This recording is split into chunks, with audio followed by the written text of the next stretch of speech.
To celebrate Halloween, ACDN TV goes Anchorman Retro today with news from this time in the 70s. Yes, Lita, it's kind of a big deal. ACDN TV starts now. Stand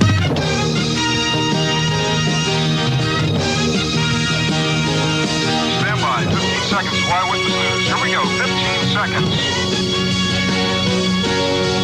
Camera 3 covered. Camera 1 tight. Tighten in. We'll be coming out on mix 2, mic 8, Q talent. Stand by. Ready, mix 2, 8, Q. Take open Q. Welcome back, Gambo Cleona. It's October 31st, 1972, and I'm Finnegan Maroon. And I'm Faralek, bringing you this week's update in the world of news. And I must say, it's a very eventful week, unlike your dull weekend. That's a good one, Finn. But let's stick to the news here. Silence has fallen upon the White House after its seemingly continuous bombing of North Vietnam. The Nixon administration is telling us that peace negotiations in Paris might actually be working out. But the news from Saigon isn't as positive. South Vietnamese President Nguyen Van Thao broadcast a denunciation of any ceasefire treaty, calling all peace proposals discussed by Kissinger and Hanoi in Paris unacceptable, and urges his troops to wipe out communist presence in the South quickly and mercilessly. I agree with Nguyen. The only red I like is the red in my tie. I don't even like that much. But now let's hear a word from our sponsors. Watch us make your food fresh At Taco Bell, can you feel your taste buds tingle? Taco Bell, watch us make you a burrito or a tasty enchilada. Tostadas and tacos made up fresh at Taco Bell. Put a smile on your face. Taco Bell, everybody loves a taste. Taco Bell, 'cause we're the fresh food place. Taco Bell. In local news, another suspicious barn fire occurred on Monday evening. Firemen succeeded in saving the barn located on Rice Road in North Cornwall Township. The fire was the second in a period of 2 weeks to strike property of Runnymede. This isn't the first barn fire, though. Another fire of suspicious origin destroyed a barn October 9th. As of now, there are no leads or suspicions. Ooh, a mystery. Now for our man with the bats and balls, here's sports with Gordon Parks. Gordon? Spanning the globe to bring you the constant variety of sport, the thrill of victory, and the agony of defeat.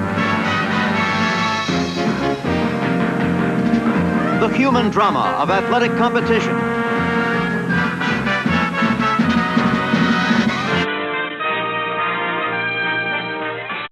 Thank you, Finnegan.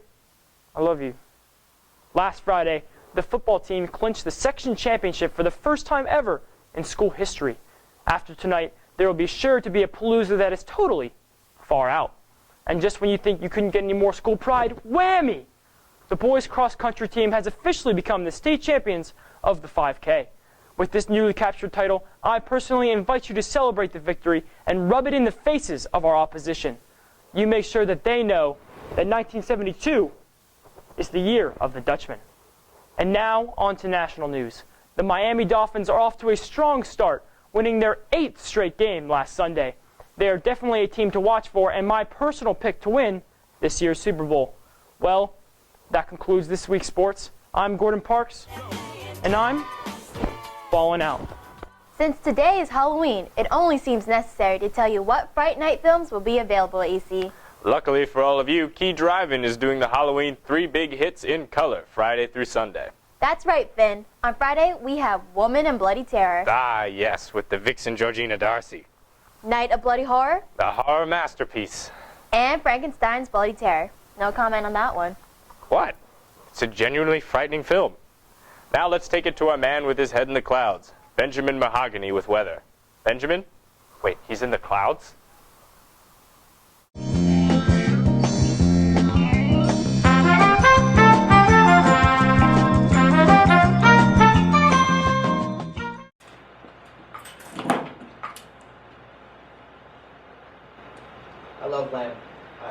I love lamb.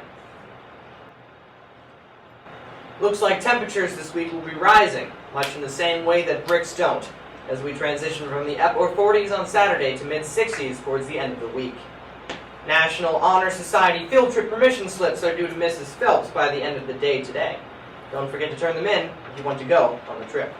This up-and-coming weekend is looking pretty blustery, with high winds, cloudy skies, and temperatures in the mid-40s both Saturday and Sunday. You might be taking desperate measures to keep warm, but folks, remember, stay away from unprotected insulation. I ate fiberglass insulation once. It wasn't cotton candy like the guy said. My tummy itches. But on Sunday, don't you dare forget about daylight savings time. Reset your clocks back an hour, you jabronis. On Monday, we'll see rising temperatures into the mid-50s. Starting today, be on the lookout for surveys for the psychology class hanging up in the halls. Use your cellular telephones to scan the posters and complete the questions. Also, 7th grade roller skating incentive program permission slips are due on this day. Tuesday looks like similar weather, cloudy and 58 degrees. The Dudette tennis team is also having an end-of-season banquet that night. Wednesday will see a high of around 60, as well as one of the rainiest days all week. A reminder to middle school students, this will be the last day to participate in the Balloon Challenge at lunch to benefit the Children's Miracle Network. Support your grade and the organization by purchasing balloons for just $1. Also, the dreaded checks begin to accumulate for the middle school roller skating incentive program. With Thursday coming around as it usually does, there will be a key club meeting after school. Temperatures that day will remain around the mid-60s with cloudy skies. Friday wraps up the week with temperatures about the same as the day before, around 65, but decidedly more sun. And it looks like that's the kind of week it's going to be. For ACDN TV, I'm Benjamin Mahogany. And Finn, where? Finn, my hand is gone. Finn, my hand isn't here. Finn, it's gone. It's gone. It's gone, Finn.